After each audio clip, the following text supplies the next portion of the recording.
Hi viewers, welcome to our channel. Chandrababu Naidu గారి పైన and Pawan Kalyan గారి పైన అనుచిత వ్యాఖ్యలు చేసిన పోసాని గారు రీసెంట్ గా జైలుకి వెళ్ళి ఆ తర్వాత బెయిల్ మీద బయటకు రావడం చూస్తాం. ఇప్పుడు అదే బాట్లో శ్రీరెడ్డి కూడా జైలుకు వెళ్ళబోతుందని చాలా మంది అభిప్రాయపడుతున్నారు. రీసెంట్ గా కేసు నమోదైంది, విచారణకు కూడా హాజరైంది. మరోసారి విచారణకు పిలిచే అవకాశం ఉందని కూడా చెప్తున్నారు. మరి అరెస్ట్ అవకాశాలు ఏమన్నా కనిపిస్తున్నాయా? సో శ్రీరెడ్డి విషయాన్ని ఏ విధంగా చూడొచ్చు అంటారు? ఇప్పుడు ఇదే అంశం మీద డిస్కస్ చేయడానికి ప్రజెంట్ మనతో పాటు టీడీపీ స్పోక్స్ పర్సన్ సూర్యదేవ లత గారు ఉన్నారు. వారితో ఒకసారి మాట్లాడదాం. నమస్కారం మేడం. నమస్తే మేడం. శ్రీరెడ్డి ఆమె కూడా అంతకుముందు ఎటువంటి వ్యాఖ్యలు చేశారో మనం చూసింది. పలు సందర్భాల్లో చాలా వీడియోలు ఇచ్చేసి చాలా అసభ్యకరంగా పవన్ కళ్యాణ్ గారి పైన, చంద్రబాబు నాయుడు గారి పైన తీవ్ర స్థాయిలో వ్యాఖ్యలు అయితే చేశాం. అయితే ఆ తర్వాత ఆమె మీద కేసులు నమోదయ్యాయి. అరెస్టు రేపో మాపు అవుతారని చెప్పేసి ఆ మధ్య కాలంలో విస్తృతంగా ప్రచారం జరిగినప్పటికీ ఏమీ జరగలేదు. మళ్ళీ ఇప్పుడు ఈ అంశం తెరపైకి వచ్చింది. ఆమె మీద మరోసారి కేసు నమోదైంది. విచారణ కూడా ఆమె హాజరవడం జరిగింది. మరి ఈసారి ఇంకోసారి విచారణ పిలుస్తామని కూడా చెప్పారు. మరి ఈసారి అరెస్ట్ అయ్యే అవకాశం ఉందని చెప్తున్నారు. మీరేం చెప్తారు మేడం దీనికి సంబంధించి? శ్రీరెడ్డి గతంలో ఎలా మాట్లాడింది, సో ఎవరి కోసం మాట్లాడింది, సో ఎవరికైనా ఆవిడ మీద ఇప్పుడు తెలుగుదేశం వాళ్ళని తీసుకుంటే అండి, ఎవరికైనా ఆవిడకి ఏమైనా పర్సనల్ ఏమైనా ఉందా? లేదు. సరే, ఒక పార్టీకి సంబంధించి ఇది ఒక అపోజిషన్ పార్టీలో ఉండి ఏమైనా మాట్లాడిందా? అది లేదు. సరే, ఏ రకంగా సంబంధం ఉండి మాట్లాడింది? అది తెలుగుదేశంలోనే కాదు, జనసేన వాళ్ళని కూడా మాట్లాడింది. అంటే పవన్ కళ్యాణ్ గారిని కానివ్వండి, వాళ్ళ వైఫ్స్ గురించి కానివ్వండి, వాళ్ళ పిల్లల గురించి కానివ్వండి, వాళ్ళని కూడా మాట్లాడింది. ఇంకా టీడీపీ గురించి మాట్లాడితే ప్రతి ఒక్క మహిళల గురించి మాట్లాడింది. ఆవిడ ఒక మహిళ అయ్యి కూడా మహిళల గురించి కూడా మాట్లాడింది. ఇంకా లోకేష్ గారి గురించి కానివ్వండి, ఇంకా అసలు ఎవరైనా వీడియో వినటానికి కూడా అసహ్యం అనిపిస్తుంది. ఆవిడ వాయిస్, మాట్లాడే మాటలు అంటే ఒక్కటి కూడా ఇనసొంపుగా ఉండే మాట ఒక్కటి ఉండదు. ఎప్పుడు కూడా ఒక ఏదైనా ఎక్కడైనా ఎవరికైనా తేడా వస్తే నాకు ఈ పాలసీ నచ్చలేదనో, ఇక్కడ అక్రమం జరిగిందని, ఇట్లాంటివి కూడా ఏమీ ఉండదు ఆవిడ మాటల్లో. సో డైరెక్ట్ ఏంటంటే అటాక్ చేయటం, బూతులు మాట్లాడటం. సో ఇది తప్ప ఆవిడ వేరే రకంగా అసలు నిజంగా చెప్తే ఇంకొకసారి అని చాలా విషయాల్లో చూసాము. చిన్న చిన్న అంటే అలా రిలేటెడ్ గా ఏమీ కూడా ఉండదు, సంబంధం ఉండదు. ఇంకా మహిళలు, తెలుగుదేశం కార్యకర్త అన్న మహిళలను కూడా వదలలేదు. వాళ్ళని ఇంకా ఆ రకంగా దూషించడం, పచ్చి ఇంకా మాట్లాడితే ఇట్లాంటి బూతులు ఎవరి దగ్గర కూడా ఉండవేమో అన్ని బూతులు మాట్లాడింది. ఈ రోజు మళ్ళా ఏదైతే కుటుంబ ప్రభుత్వం అధికారంలోకి వచ్చిన వెంటనే జగన్మోహన్ రెడ్డి గారికి నీతులు చెప్తూ, నువ్వే పార్టీని ఓడగొట్టుకున్నావు, నువ్వు కార్యకర్తల్ని కలవలేదని చెప్పి ఆయనకి నీతులు చెప్తూ, మళ్ళా తెలుగుదేశం పార్టీలో ఉన్న ఎవరైతే ఉన్నారో నారా చంద్రబాబు నాయుడు గారికే కావచ్చు, లోకేష్ గారికే కావచ్చు, వీళ్ళందరికీ సారీ చెప్తూ, పవన్ కళ్యాణ్ గారికి కూడా అలాగే సారీ చెప్తూ, క్షమించండి అని మాట్లాడుతూ వీడియోలు చేసింది. అంటే నీకు అప్పటి వరకు గుర్తుకు రాలేదా? అంటే జగన్మోహన్ రెడ్డి గారి లైఫ్ మొత్తం ఆయన సీఎం గా ఉంటాడని మీకు ఏమైనా అంత భరోసా ఇచ్చారేమో. మేబీ నేనే సీఎం గా ఉంటాను, మీరు రెచ్చిపోండి అన్నట్టే మాట్లాడారు. ఇప్పుడు వాళ్ళు చెప్తే మటుకు వీళ్ళ బుద్ధులు ఏమవుతాయి? అంటే డబ్బు కోసం ఏదైనా మాట్లాడతారా? అంటే ఇప్పుడు శ్రీరెడ్డి గారి గురించి తీసుకుంటే, ఆవిడ శ్రీరెడ్డిని తీసుకుంటే ఎట్లాగో కూడా ఆవిడకి ఒక సంస్కారం లేని వ్యక్తిగానే మనకు తెలుస్తుంది. ఎందుకంటే నేను ఇంతకుముందు కూడా నేను శ్రీరెడ్డి గారు అని అన్నాను. దాన్ని మళ్ళీ నేను విత్డ్రా ఎందుకు చేసుకున్నానంటే, ఈవిడికి ఆ గారు అని పెట్టడం కూడా కరెక్ట్ పద్ధతి కాదు అని. అంత నీచంగా మాట్లాడింది. ఎందుకంటే మహిళల్ని కూడా ఆవిడ మహిళల కోసం నేను పోరాడుతున్నాను, నేను ఇండస్ట్రీలో ఉన్న మహిళలకి అబ్యూస్ జరుగుతుంది, నేను వాళ్ళ కోసం పోరాడుతున్నాను అన్న దానివి అదే సాటి మహిళల్ని ఎంత ఘోరంగా మాట్లాడింది. అది ఎవరైనా వినేటట్టు ఉన్నాయా ఆ మాటలు? నువ్వు అప్పుడు నువ్వు చేసిన ఉద్యమం ఏంటి?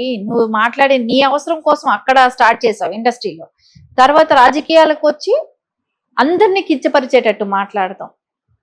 నువ్వు ఒక పార్టీలో ఉన్నాను, నేను ఆ పార్టీ కోసం మాట్లాడానన్నా కూడా ఆ లాంగ్వేజ్ సరైనది కాదు. ఒక పార్టీలో ఉన్నంత మాత్రానే కూడా మాట్లాడతారా? ఆ లాంగ్వేజ్ కరెక్ట్ కాదు కదా. అసలు ఎవరు కూడా అలాంటి మాటలు మాట్లాడినా వెంటనే వాళ్ళ మీద కేసులు ఉంటాయి. సో ఇప్పుడు అదే ఆవిడ మీద ఉంది. కాకపోతే ఇప్పుడు ఆవిడ మీద ఒక 6 కేసుల వరకు ఉన్నాయి. సో ఇప్పుడు వచ్చి వెళ్తుంది, 41 నోటీస్ ఇచ్చి పంపారేమో కానీ మిగతా కేసులకి అలా ఉండదేమోగా. ఆవిడ అందుకే డౌట్ పడి ముందస్తు బెయిల్కి కూడా వెళ్ళింది. ఇప్పుడు పోసాని గారు స్క్రిప్ట్ నాకు వస్తే నేను చదివానని చెప్పి ఆయన ఎలా చెప్పారు, ఈవిడికి అలాంటి స్క్రిప్ట్లే వచ్చాయిగా. ఆ స్క్రిప్ట్ వస్తేనే ఇప్పుడు లేకుంటే ఈవిడ ఎందుకు తిడుతుంది? ఏ సంబంధంతో మాట్లాడుతుంది? ఈవిడికి ఏమొస్తుంది చెప్పండి? ఇట్లా వీడియోలు చేస్తుంటే పెడుతుంటే ఈవిడికి లాభం ఉంటేనేగా చేస్తుంది. ఆ లాభం ఎవరు వచ్చారు, ఎవరితో త్రూ వచ్చింది అనేది అయితే తెలుస్తుందిగా. ఇంకా అది కూడా చెప్పాల్సిన అవసరం ఉంటుంది, ఎవరు మూలం చేసింది, ఎందుకోసం చేసింది అనేది. సో ఇవన్నీ కూడా ఈవిడ వాంటెడ్లీ కావాలని జగన్మోహన్ రెడ్డి గారు అండ్ సజ్జల గారి ట్రైనింగ్ తో, నేను ఆయన అభిమానం మీద చేశాను అని అంటావు, నువ్వు అభిమానంతో ఆయన మీద అభిమానంతో చేసావు, నీకు స్క్రిప్ట్ వచ్చి సజ్జల భార్గవ రెడ్డి గారి దగ్గర నుంచి వచ్చిందా, ఎడిటింగ్లు వాళ్ళే చేసి పోస్ట్ చేశారా, లేదు కదా నీ ఛానల్లో నువ్వు పోస్ట్ చేసావు, స్క్రిప్ట్ అయితే అక్కడి నుంచి వచ్చినట్టుంది. వాళ్ళు నువ్వు ఆ పార్టీకి సంబంధించిన వ్యక్తి నేను చెప్పుకోవటానికి కూడా సిగ్గుపడ్డారు వైసీపీ వాళ్ళు, వాడుకున్నారు ఈవెన్ని. అది ఆ నోటితోనే కొన్ని వీడియోల్లో చెప్పింది, నేను మీ గురించి ఇంత పొగిడాను, ఇన్ని చేశాను, ఆ శ్యామలకేమో అధికార ప్రతినిధి ఇచ్చారు, నన్ను ఈ పార్టీలో కూడా పెట్టుకోలేదని ఆవిడే వాపోయింది కదా. అంటే నేను మీకోసం పనిచేశాను, నన్ను గుర్తించలేదు అనేది ఆవిడే చెప్తుంది కదా. అంటే ఈవిడ వాళ్ళ కోసం పనిచేస్తుంది అనేది నిజం, వైసీపీ వాళ్ళు చెప్పినట్టు విన్న మాట నిజం. సో ఈ రోజున వాళ్ళు ముందుకు వచ్చి మా మనిషి అని కూడా చెప్పుకోలేకుండా ఉన్నారు, ఎందుకంటే ఇవి మాట్లాడిన బూతులు ఆ రకంగా ఉన్నాయి. వాళ్ళు చెప్పను కూడా చెప్పలేరు, మా వాళ్ళని కూడా చెప్పరు. అది వాళ్ళ అధికారంలో ఉన్నప్పుడే ఆవిడ అంగీకరించలేదు వాళ్ళు. సో ఇప్పుడు ఎట్లా అంగీకరిస్తారు, ఎట్లా చేస్తారు? ఈవిడ మాట్లాడిందంతా వాళ్ళ కోసమే మాట్లాడింది, వాళ్ళ కోసమే చేసింది. ఇప్పుడు పోసాని గారు లాంటి వాళ్ళకి కేసులు పడి తిరుగుతూ ఉండటం, మళ్ళా తర్వాత వాళ్ళ నిజాలు ఒప్పుకోవటం, ఎవరు చెప్తే చేసామని. నెక్స్ట్ అనిల్, బోరగడ్డ అనిల్ లాంటి వాళ్ళు కానివ్వండి, వాళ్ళు కూడా చెప్పారుగా, స్క్రిప్ట్ వస్తే చేసాం, మమ్మల్ని వాళ్ళు మెచ్చుకున్నారు, నువ్వు ఒక దళిత లీడరు, నీకు చాలా భవిష్యత్తు ఉంటది అని జగన్మోహన్ రెడ్డి గారే నన్ను భుజం తట్టారని కూడా చెప్పారు.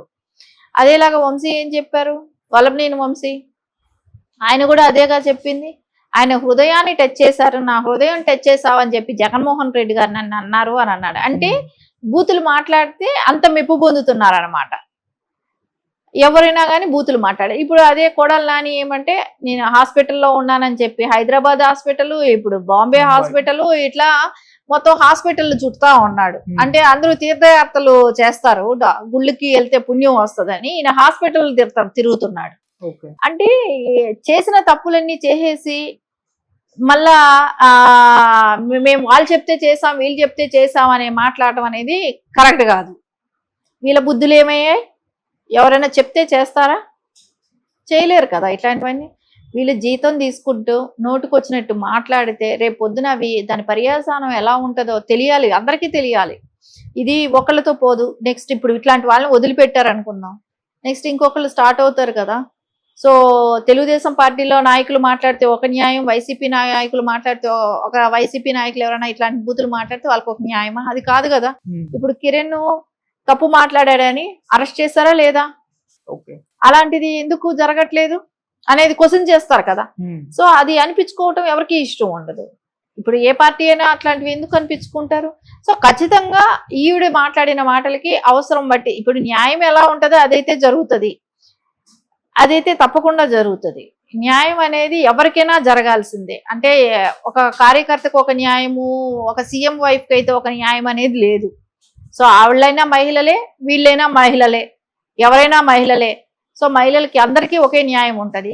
సో ఆవిడికి జరిగింది సీఎం వైఫ్, అంటే మాజీ సీఎం వైఫ్కు జరిగింది కదా న్యాయం అని అనుకున్నప్పుడు కార్యకర్తకు కూడా డెఫినెట్ గా జరుగుతుంది. ఆ భరోసా అయితే పార్టీలో ఉన్న వాళ్ళకందరికీ కూడా ఉంటుంది. ఇప్పుడు పార్టీలో ఉన్న వాళ్ళని పేరు పేరున పెట్టి తిట్టినప్పుడు, ఆ బూతులు మాట్లాడినప్పుడు, సో అందరికీ కూడా ఆ బాధ అనేది ఉంటుంది. సో వాళ్ళు కంప్లైంట్ ఇస్తున్నారు కదా, ఇచ్చారు కదా, ఇచ్చిన దాని మీద కూడా యాక్షన్ ఉంటుంది.